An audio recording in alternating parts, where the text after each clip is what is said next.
At the first glimmer of daylight. Sunday morning and time for football, League One soccer. On the radio, Saint-Etienne stays in fourth place, 2 points behind Marseille, a 3-2 defeat at Sochaux and troubles for Paris. On the TV, and now football. It's the same old story between PSG and Marseille. Even if you can't stand it. And as every night, let's turn to football with PSG. You can't escape knowing who the champions are. Lens lost at home this evening to Sedan, 3 goals. You have to admit, there's something comforting about football. This wonderful world where there is no crisis, where money flows like water. Supporters, viewers, players. Millions sacrifice their meager revenues for the great god of football. One Lyon supporter spends an average of €600 a season to follow his club. So there's enormous potential for a club like Marseille with 13 million supporters. Matches, TV rights, the spin-offs, anything goes in football. Saint-Etienne's toasters, Lyon's aftershave, PSG's brushes or Bordeaux's slippers. In France alone, the turnover in soccer is 5 billion, 400 billion worldwide.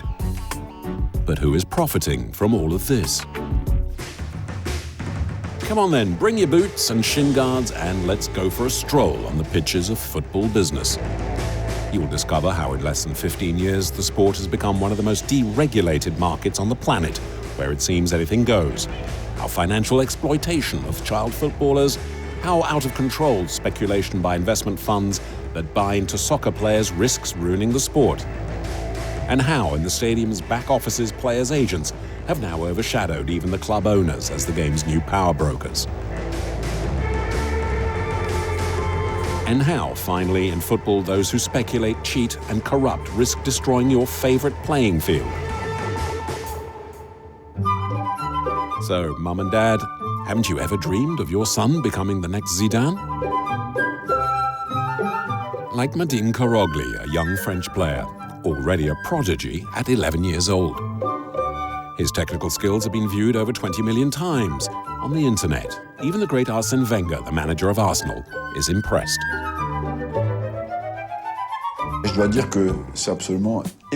It's quite stunning what he's able to do at such a young age. He's so advanced. The amazing little talent lives in Roubaix in northern France, living and breathing football. But Madine is also a potential gold mine.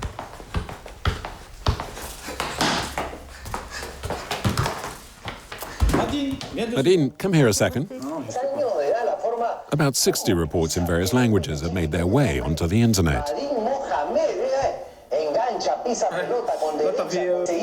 The cameras surround him.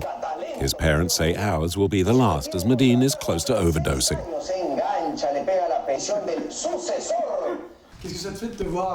What do you think about seeing yourself all over the internet?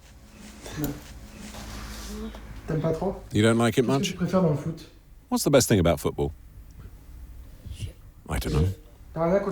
Would you like to be left alone for a bit? We try and be as discreet as possible. Madine's life is hardly normal. A juggling exhibition in Dubai, a gala event in Hong Kong. Everyone wants a photo. Everyone wants a piece of him. We're philosophical about it, but it can be quite scary. He's still little after all. But yes, at some point, well, he's 11 now, so it's time to be serious. And it is beginning to get serious for Madine.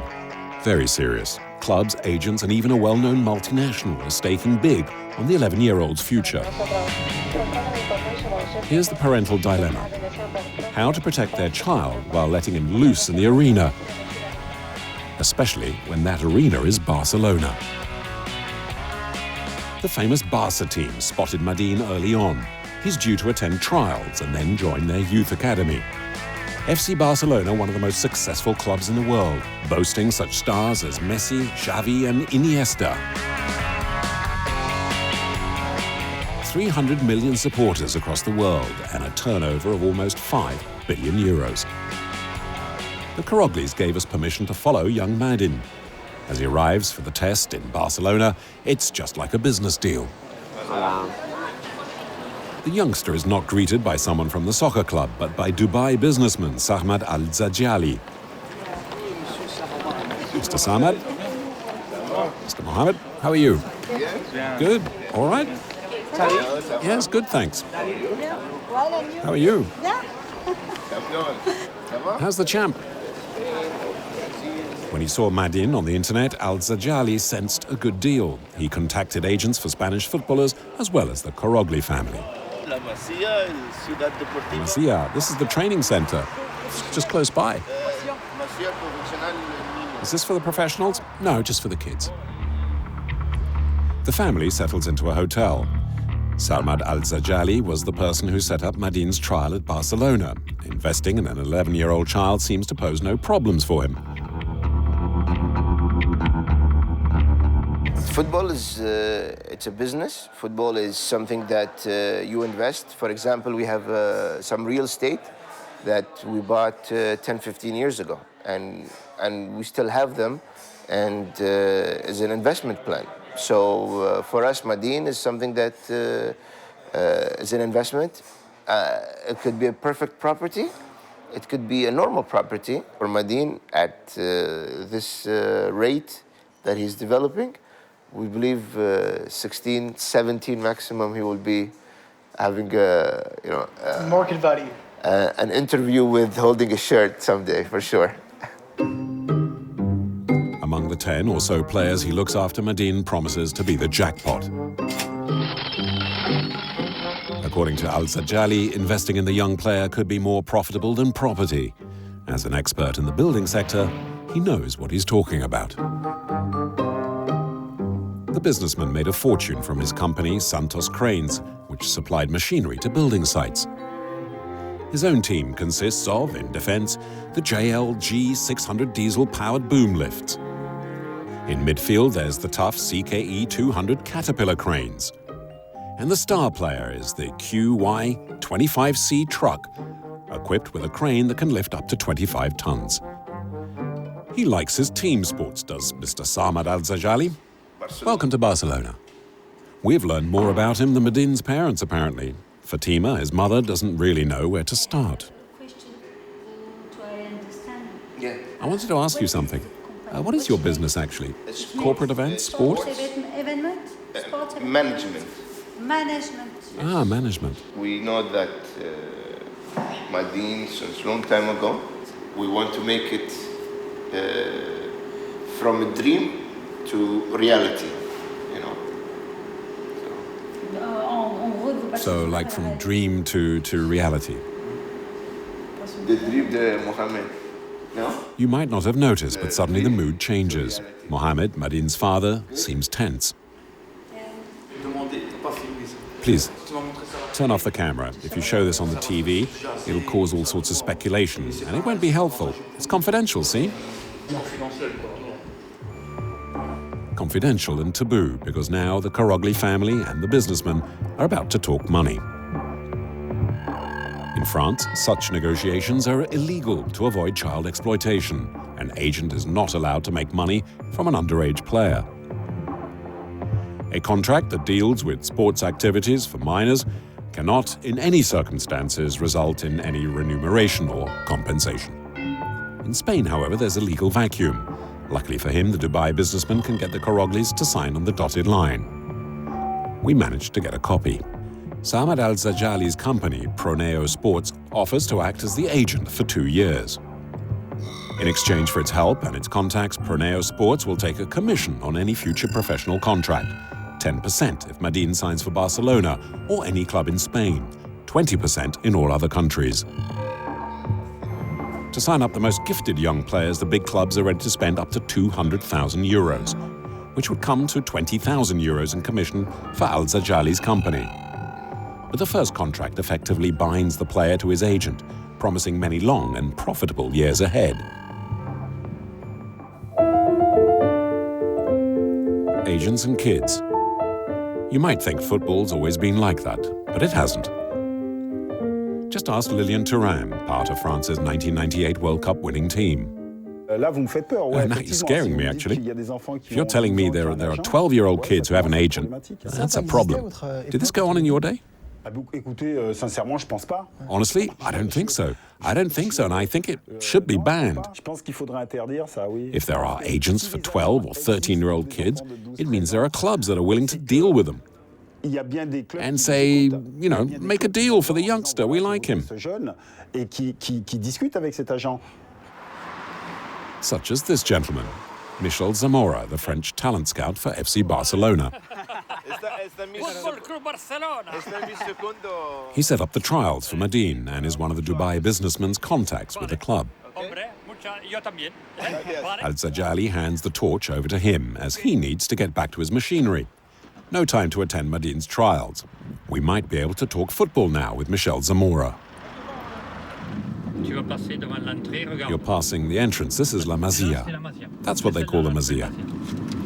La Masia, FC Barcelona's training center. It's a bit like the club's research laboratory, so no filming. No pictures, it's banned. There are guards around and they'll spot you straight away. Time to switch to a far more discreet camera.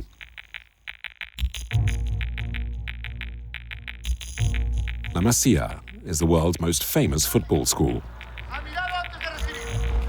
3/4 of FC Barcelona's professional squad were trained here. It's Barca's industrial secret.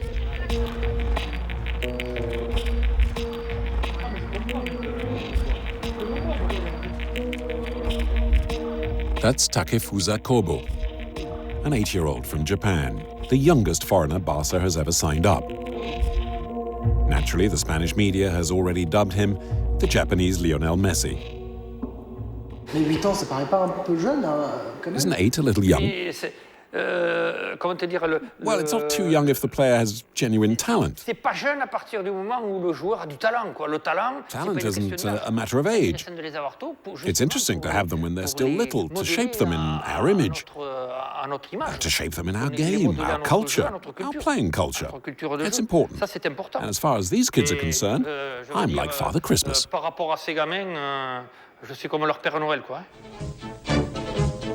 He's very generous, this Barcelona Father Christmas. But the biggest present isn't for the kids, but for the club.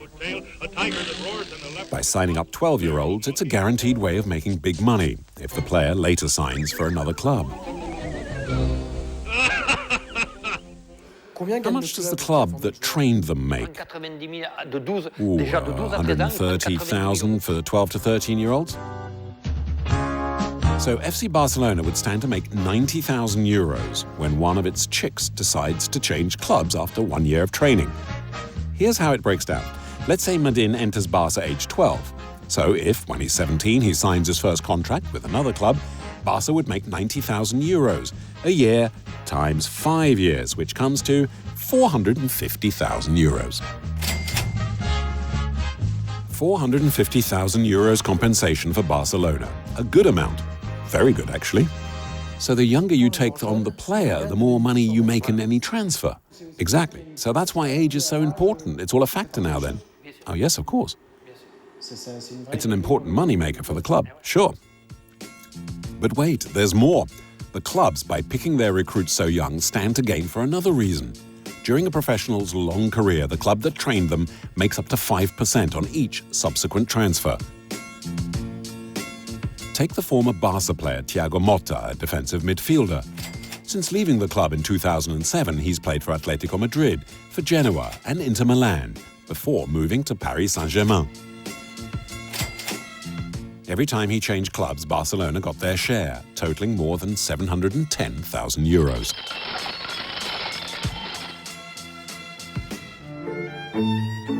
It's one of the secrets of the professional clubs, their Ali Baba's cave. By taking on a player as young as possible, it assures a comfortable income throughout his entire career.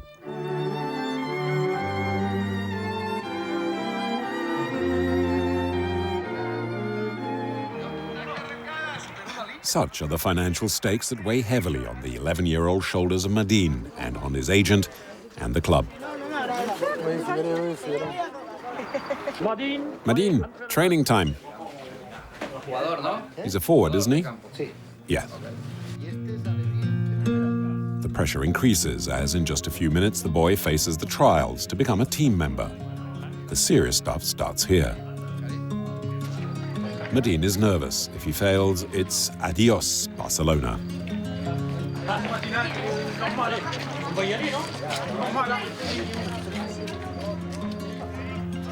Despite his dad's encouragements, the youngster seems overwhelmed by the occasion and fails to match his usual standards.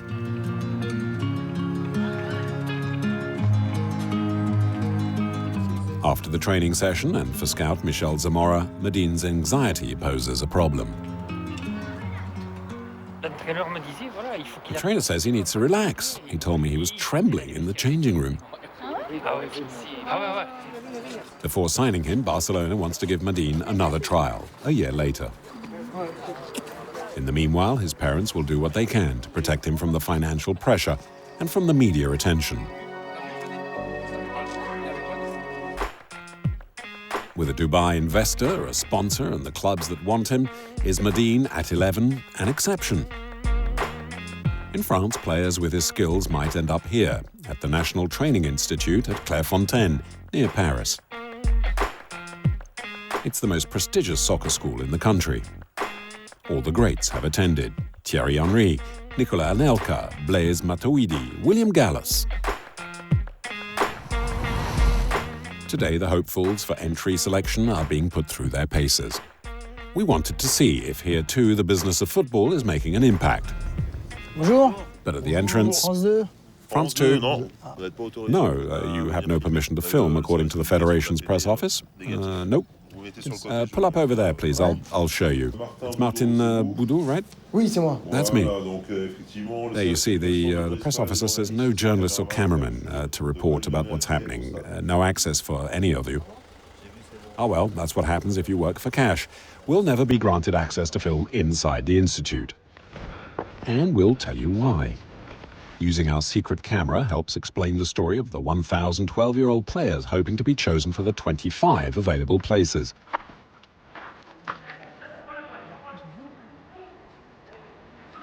The training program here lasts for 2 years, after which the players will sign for professional clubs. Around the pitch, fathers, mothers, and the recruiters for the big clubs are allowed to be here, and so, in fact, are all the top people in the business, notably the players' agents. Let's listen in. Well, both of them are useless. When he comes out, he says nothing. He's got no vision. The number 7, though, well, you know, the guys will work him hard. You'll see. I bet his family, they're not dwarves. Yeah, he's not bad. Real poets. But there's a slight problem. Remember the French law that forbids agents from signing up an underage player, or even through his parents, for money? Well, that's why the Institute doesn't give agents the right to attend the selection process. Were you able to get in? Martin. Nearby, 2 Italian agents are also negotiating. Ci sono delle ottime opportunità. Buy the best player, to buy the young player. That is the only way. Yeah. If you want a good quality. If you want good quality, you have to buy them now. Yes. And a little further on, here's a con artist. He has no license from the French Football Federation to be an agent. It's as if your doctor had no qualifications.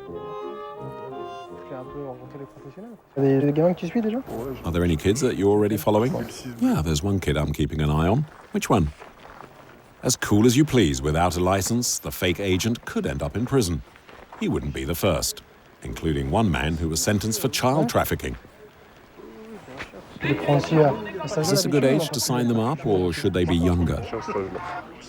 Oh, I look for them at this age. I need to get in before the recruiters arrive. Why? Well, if you're late, the kid will tell you, I've already signed with a club, I don't need you. So you need to be the first to be useful then. Exactly. The picture may be getting clearer. In order to be helpful and run a successful business, the agent needs to make his move very quickly. He'll make his money later when he gets the youngster to sign professional forms with a club. Clairefontaine is the ideal place to do business. On the left, a scout for a club. On the right, another unlicensed agent. I have one player who's at Montrouge. The one that was here this morning? Yes, I think he's the best of the lot. Yes, he's interesting. The scout leaves his business card with a fake agent. The scouts from the big clubs try to spot the obvious talent early to sign them up when they graduate from the training institute. One of them explains the tricks of the trade to get the parents on board. They give us a lump sum, which officially is for expenses. But between you and me, it's a cover. When you say it's a cover, does that mean you still need to account for it? Oh, the money's meant for school fees. If the kid is 13 and spends 2 years at Clairefontaine, the money goes to his parents. It costs 7,000 euros to send a kid to this institute. And the fee goes up after 15, presumably? Or as much as 50,000 euros when a 15-year-old signs up. According to our sources, then the amount could rise to 200,000 euros. Let us leave the wonderful world of children and step into that of adults. A constant desire for players and the lack of effective controls ends in footballers becoming a financial investment scheme. When you pay for your entry fee or season ticket to a club, you may well be financing an obscure investment fund that has financial interests in players in rival teams, which could lead at worst to match fixing and at best to financing agents who are not against taking legal shortcuts. From up in the terraces, do you know who your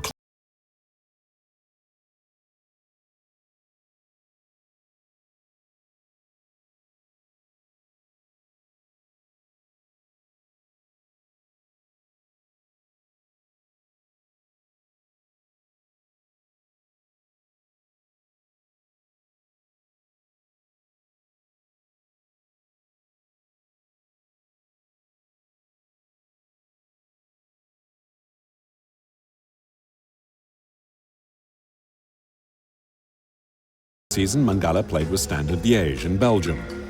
He consistently played well. What a goal! Magnificent! It's Mangala! In the summer of 2011, Standard Liège senses there's money to be made and decides to sell its young star. The players, Stéphane Defour, Eliakim Mangala, are about to sign with FC Porto once they've passed tomorrow's medical examinations. The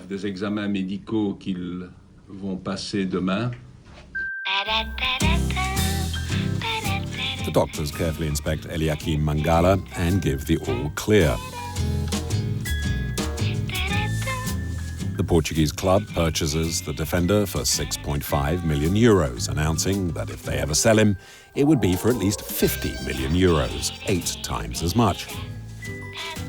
Good added value for Porto. The Portuguese club, a listed company, is competing in the Champions League, the most important and lucrative of all European tournaments. But on the 6th of December 2011, despite this magnificent goal, FC Porto is knocked out in the group stages. Farewell to extra income from ticket sales. Goodbye to the 22 million euros prize money for the tournament winner. The following day, the value of FC Porto's stock tumbles. The club needs an urgent injection of cash. And 3 weeks later, the club announces it will sell a 1/3 share of Eliakim Mangala for 2,647,059 euros. Oof. The share value recovers all its lost ground and investors are relieved.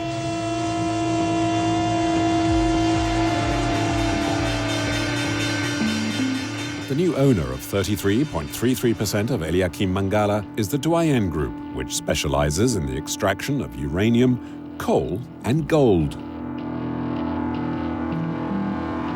1/3 of the career of the young footballer is now in the hands of the mining group. Did you know players can belong to investment funds? Football's come a long way.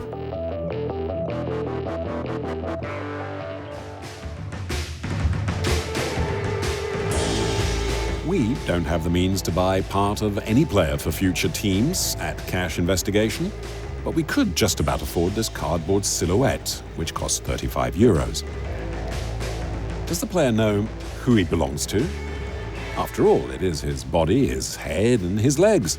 It's worth a trip to Porto to ask him. Ladies and gentlemen, we have just landed at Porto Airport.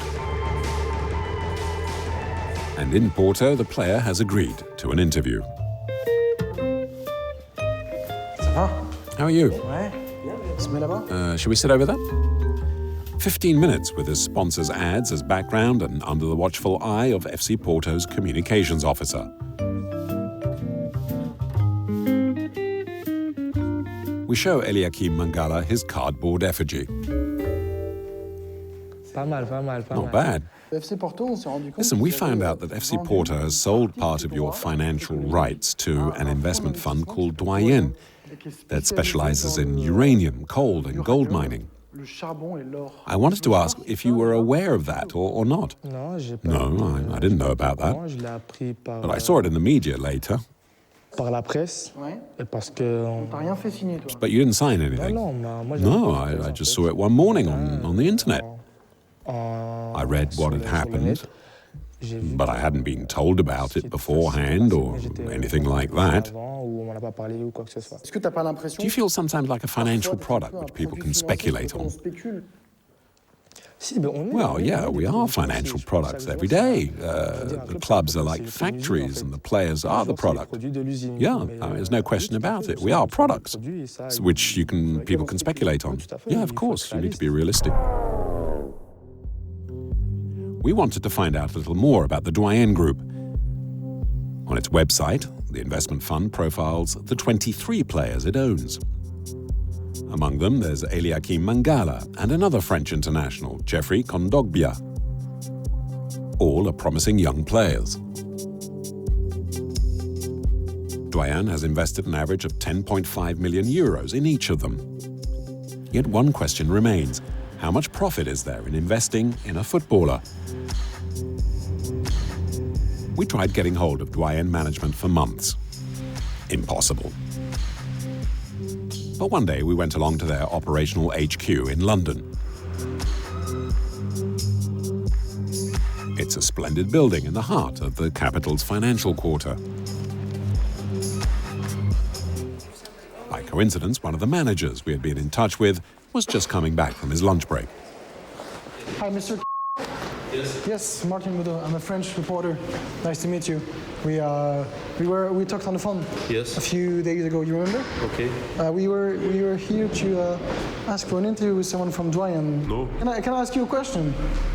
Like real quick. It's just I just want to know if Doyen Capital, why Doyen Capital invests in football. That's the only thing, sir. It's a simple question. Is it more profitable than uranium? You can't. You have to make appointments. So I've got to ask you to leave the premises. Thank you. Yes, our questions to Doyen's management are a little radioactive. The new fashion of investment funds snapping up players is very controversial. After all, footballers are not racing horses. They are human beings, just like you and me. And in theory, no human can belong to an investment fund. And besides, it's strictly forbidden in France and Britain. But not in the rest of Europe. Not very ethical, is it? True, but it is profitable. Forget about your typical bank's interest rates.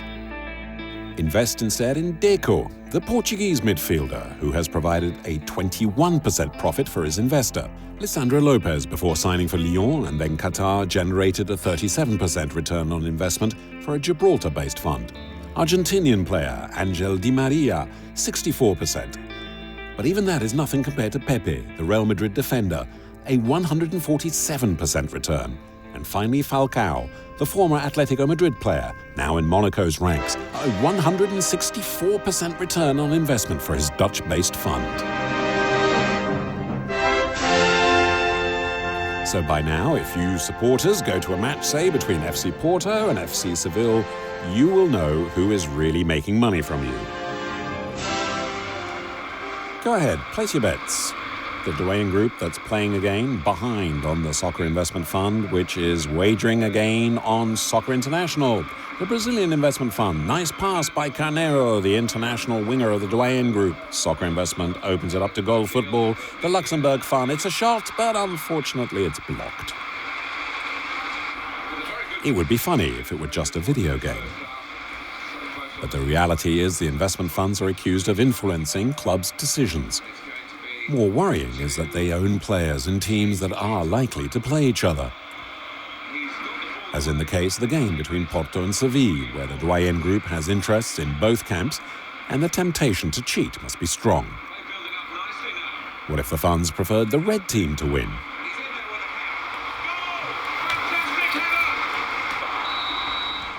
And where's the referee in all of this? Above the national federations, there's UEFA, which controls European football. In 2007, Michel Platini, the president of UEFA, stated in the media that investment funds owning players was at an end. 6 years later, no change. Did Platini, the referee, swallow his whistle? We visit UEFA headquarters near Geneva in Switzerland. We finally get an interview with Platini after trying for 3 months. Here's what his director of communications had to say.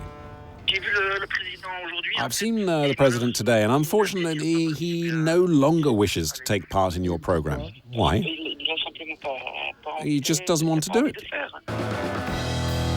That's a shame, as we really wanted to ask him a few questions. But there is a press conference on the Euro 2020 tournament, and we slip in with all the sports reporters.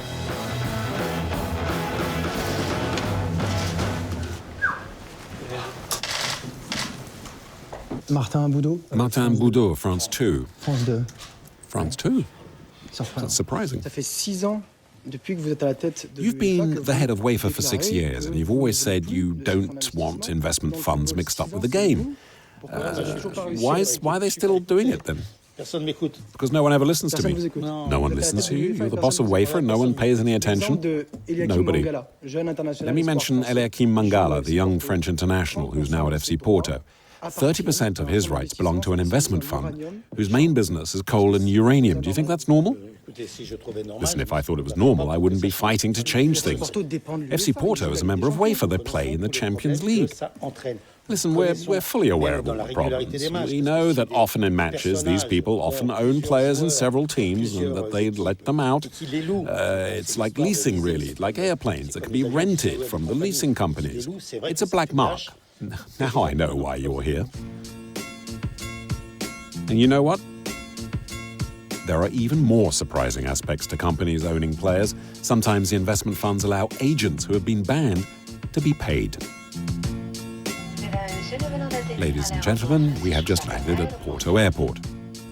Let's go back to Eliakim Mangala at FC Porto. You recall this document by which Porto sold on 1/3 of the player's value to the Doyen Group? Well, the same document also shows another 10%, 650,000 euros, has been granted at no cost to Roby Plus, another company. Does the player know about that deal? We also know that Porto has sold 10% of your transfer rights to a company called Roby Plus. Does that name ring a bell? Have you ever heard of that company? Have you heard of it? No, du tout. No, not at all. May I interrupt for a minute? Vou falar em inglês que eu percebo melhor com ele, tá bem? Manda lá.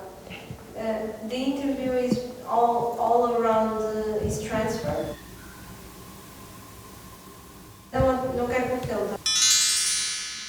Because in FC Porto we have the rule that FC Porto managers talk about the transfers, not Mangala. I just want to know if he actually knows what I happened. understand your point of view, but that's not FC Porto's point of view.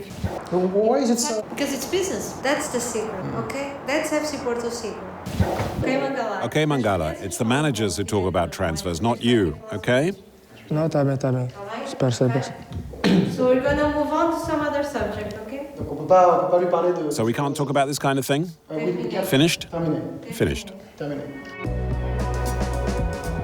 The great thing is that no one knows who is behind Roby Plus. At Porto, at any rate, it's impossible to find out anything else. We have documents, however, that indicate a certain Maurizio Del Menico is the director of Roby Plus. There are no pictures of the man, yet he appears well known in most of the world's company registers, especially in the tax havens. In Liechtenstein, Del Menico is a director of at least 2 companies. In Ireland, it's 7, in Britain, 14, and in Panama, he seems to be involved in 40 companies. And finally, in Switzerland, Maurizio Del Menico shows up on the board of 335 companies. In all, the businessman is connected to almost 400 companies around the world. We spent months trying to track him down, without luck. Until, one day, a voice at the other end of the phone. Pronto? Oui, Monsieur Del Menico? Yes, Mr. Del Menico? Oui? Yes. Il y a une entreprise The company called Roby Plus, of which you're a director? dont vous êtes administrateur. Donc je voulais savoir en fait pourquoi I want to know why this company was involved in the FC Porto transfer. Transfert du FC Porto. Oui, parce que... Yes, because I work with other partners. Des autres collaborateurs. They know about the players and they deal with that, and I draw up the contract. Je fais le contrat. De quel collaborateur? What partners are you talking about? Luciano D'Onofrio. Luciano D'Onofrio. I work with him.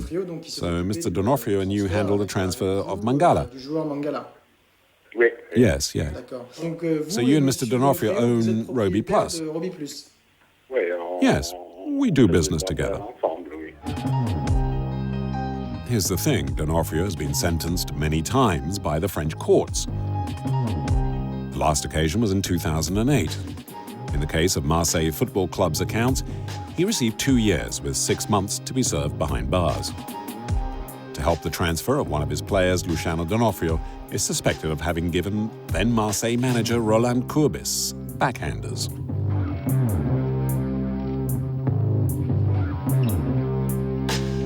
Football's governing body, FIFA, is unequivocal.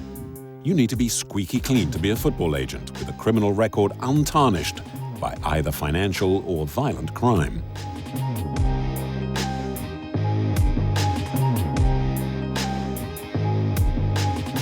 According to this regulation, Luciano D'Onofrio no longer then has the right to be a player's agent. So here is how it seems to have broken down. Mr. D'Onofrio allegedly set up Eliakim's Mangala's transfer to FC Porto. But since he was barred from acting as an agent, he couldn't receive any sort of commission. But the solution he found was to negotiate 10% of the financial rights of the player with the club, some 650,000 euros. One slice in the Mangala cake, which he successfully camouflaged through a letterbox company in England. That's also what football is about. You can well imagine we have a few questions for Luciano D'Onofrio. He turned down all our interview requests. Our last resort was to stand outside his house in Liège, in Belgium. Almost on cue, when we place our cardboard cutout of Mangala, D'Onofrio leaves his house. Bonjour, monsieur. Hello, France 2. Hello, sir. We just want to ask you one question, sir. Sur le transfert de Mangala. About the transfer of Mangala. Monsieur D'Onofrio. We're just looking for some answers, Mr. D'Onofrio. Réponse, monsieur D'Onofrio. Sur le transfert de Mangala. About Mangala's transfer. Monsieur D'Onofrio. Please wait.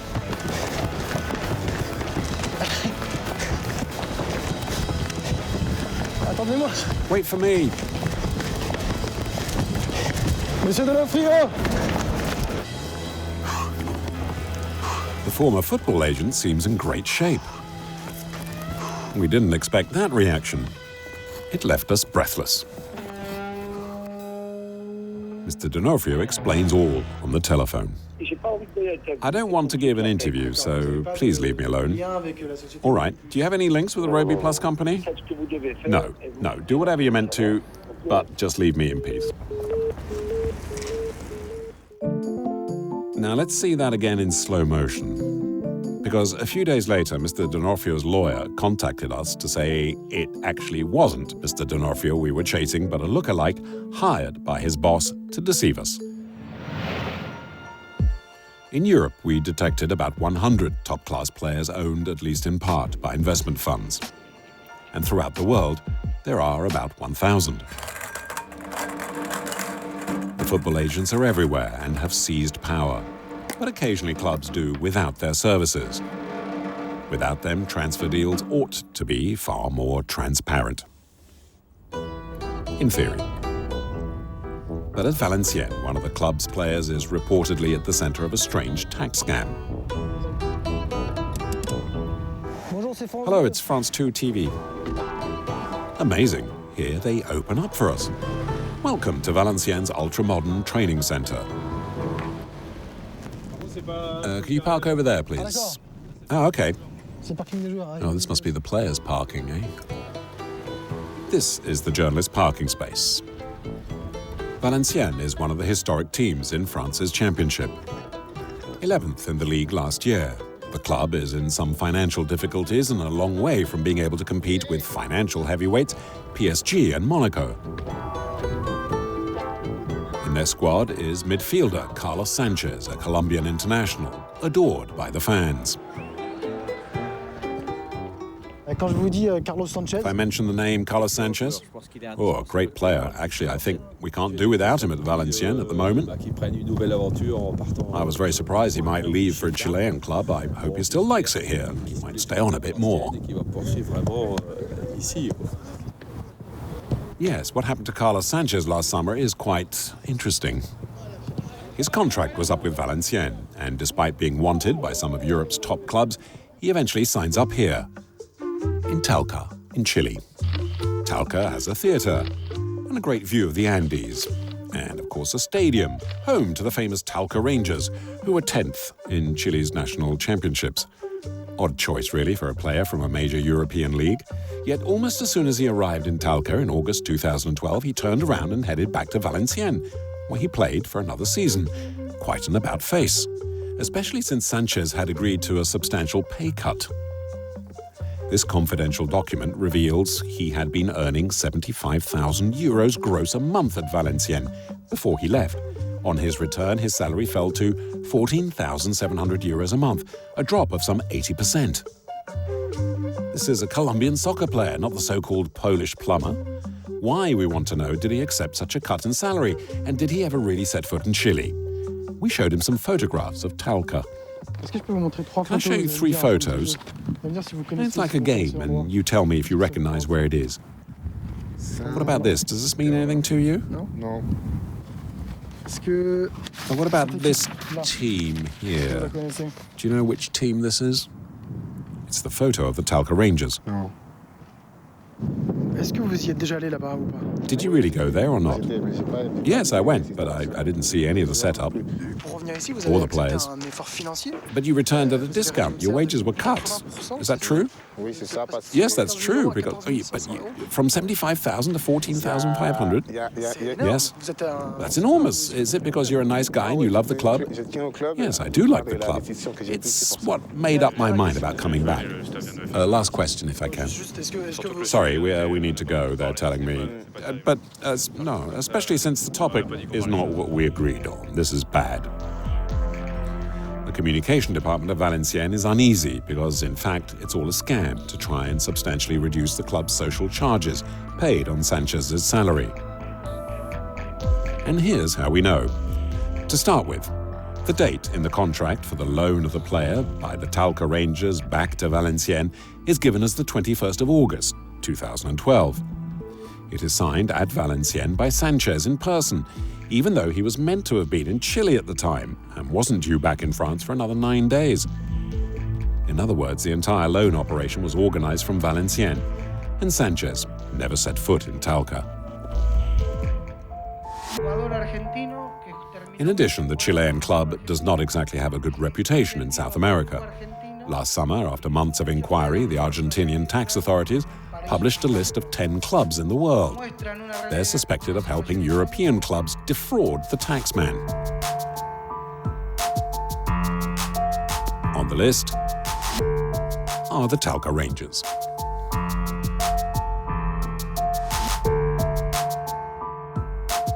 It's the same merry dance. To pay less social charges on a player's salary, a big club has Talca Rangers sign him up and then loan him straight back again. It's an arrangement that seems to suit everyone. In this case, Valenciennes paid out 400,000 euros to Rangers. Some will be paid to Sanchez as salary. Valenciennes can then pay just a small part of his wages in France and save a huge amount in social security contributions. Given the topic, Jean-Raymond Legrand, the president of the Northern Club, isn't too welcoming. Who are you exactly? France 2 exactly? No. Stadium 2? No. We're interested in the case of Carlos Sanchez and also Valenciennes, and we'd like to ask you 2 or 3 questions. On what? Do you have 5 minutes? Can we sit down? Well, it depends on the questions. I'll answer what I want to answer. He agreed, we understand, to a cutback. Well, listen, that's a secret between the club and himself. Well, more specifically, he earned 75,000 euros gross monthly in 2011. I don't know, it's you saying it, I didn't say it. If you have the figures you claim, that's fine. He earned 75,000 a month gross in the 2011-12 season. These are highly confidential documents. I think we'll stop there because you shouldn't have those. If the league gave them to you, listen, I'm not going to start calling up the league to... No, it's my job, that's how I got them. No, wait. These are confidential documents that nobody at the club should have or could have, but you have the documents. Today we can talk sports. I can talk to you about any sport. I can tell you about the club. I can tell you everything. But if you're doing an inquiry into one of my players, you can do that without me. We're just trying to understand. Listen, I don't get upset. You have documents from the league you should not have. So someone in the league has not done what he should have. And as the director of the league, at the next meeting, I'm going to bring this up with the president. So can you tell me about these documents? Listen, you're telling me there is a document or such a document and it's my problem. You know these documents. It's my job to track them down. Let's not lie about it. It's finished. It's finished. We're going to stop right there. Did you arrange the loan with Rangers Talca? Listen, I organised nothing. Mine is a clean club, calm, no problems. I didn't organise anything. Can we sit down so we can talk about it? I said I'm stopping, so I'm stopping. That's it. That is not why I came today. I'm not here to investigate a player. But Mr. Legrand, thank you for coming. I know what I've done. Thank you, madam. See you again. Mr. Legrand, we're just trying to get the story straight. By our calculations, Valenciennes saved up to 41% in social contributions on Carlos Sanchez's salary. The club never did answer our questions.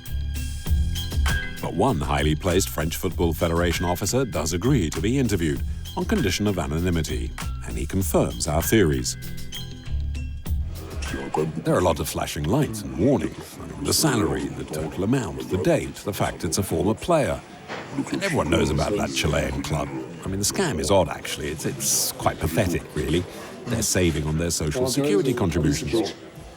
Everything's fine from Valenciennes' point of view, but the second kiss-cool effect, if you will, is that it lowers their wage bill. It's happening more and more, especially during the economic crisis. We never saw this before. It's something that could become more common when clubs get into trouble. They'll try anything. Football as business is all about financial one-upmanship. Clubs like Valenciennes have trouble keeping up. With 6 minutes of normal time remaining, we've kept the best for last. Our investigations have shown that football is like the jungle. Laws that are flaunted, a lack of controls, conflicts of interest.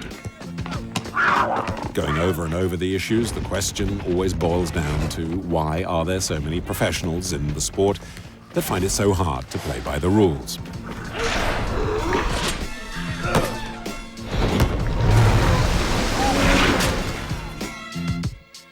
Maybe because, as so often, the bad example starts at the very top, from the International Football Federation. It's not a pretty story. Sepp Blatter has been in charge of FIFA for 10 years, during which time the association has been racked by corruption scandals. Sepp Blatter, the king of football. One of the most serious allegations is that FIFA officials took bribes. And they don't seem too worried about it. Bribes from the ISL, the company that at the beginning of the early 2000s managed the TV rights for the World Cup. Swiss justice authorities compiled a full report. Here are the bank transfers from ISL to FIFA officials. One received a total of 10.5 million euros spread over several transfers.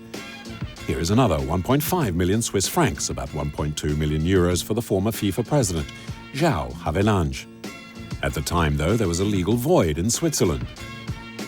So João Havelange, FIFA and some other managers signed off on a check to the Swiss authorities to stop their inquiries. With such a scandal brewing, you'd have thought Havelange and his cronies would have been promptly shown the door. Not a bit of it. Why? Let's pose that question to FIFA's current number 2, Jerome Valk. I find it hard to talk about the ISL file, as it's not an issue I was involved in at all. I came to FIFA in 2003. Yes, okay, but you're the number 2 at FIFA, and this is a matter which can be very embarrassing. After all, who is your honorary president? João Havelange. João Havelange. Here is a gentleman who received bribes, a gentleman who has received 1.24 million euros and who is now your honorary president. So it does concern you. Yes, he is my president of honor. He was appointed honorary president by the FIFA Congress. I don't have any direct dealings with João Havelange.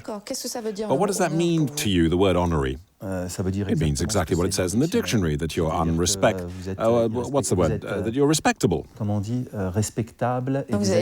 on, you tripped over a word there. Irreproachable, I mean, irreproachable. You almost said unrespectable. We know the honorary president is involved in a case of corruption. Congress has the power to ask the honorary president to renounce his title if a case harms FIFA's reputation. Is that what you'd like to see happen? I have nothing to say about it. I just know that a report will be given to the FIFA Congress and the Congress will make whatever decision they wish. So you're saying the Executive Committee makes all the decisions? All the policies, yes. The Executive Committee of FIFA. They're 23? They're 25. There are 25. Now there's also a Nicolas Sleoz. Nicolas Sleoz, yes, he's president of CONMEBOL. But he's also received bribes worth 590,000 euros from ISL, and he is part of the 23 who will have to decide on all ethical issues in football. It's a bit like being both the judge and the jury, and he's been tainted by the same case. Listen, as I said, the ISL dossier was submitted to the Ethics Committee of FIFA. The Ethics Commission. They will let us know what sanctions they are taking against which people and decide who has acted wrongly or against the interests of FIFA. Listen, we went through each line of the documents we obtained that were prepared by Swiss Justice, and they say very clearly that there was no way Sepp Blatter, who is now your boss and head of FIFA, there is no way that he could not have known what was going on. And you'd think the boss of FIFA was aware of the bribery and corruption, yet he said nothing, did nothing. Well, you'll have to ask him about that, not me. No, you're the number 2, though. Can't you answer for him? I can't answer for him. You're not being very supportive. On the contrary, I'm being very supportive. It would be wrong to answer on his behalf. He knew. That's what's being said. It was written there. Okay, well, ask him the question, not me. Of course, we would have loved to interview FIFA's number 1, Sepp Blatter. But once again, the door remained closed to us. But 2 weeks after our interview, Nicolas Sleoz resigned from FIFA. And a week after that, João Havelange also resigned from his position as honorary president.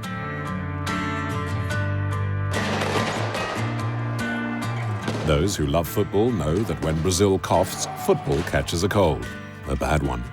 And now Brazil is screaming, protesting the enormous costs of organizing the 2014 World Cup.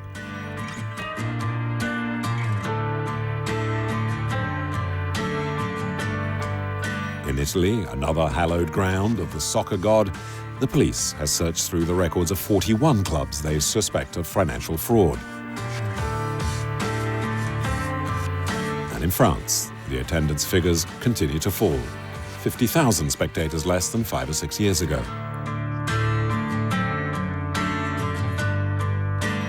Are these then the first signs of a crack in the hitherto flourishing business of football?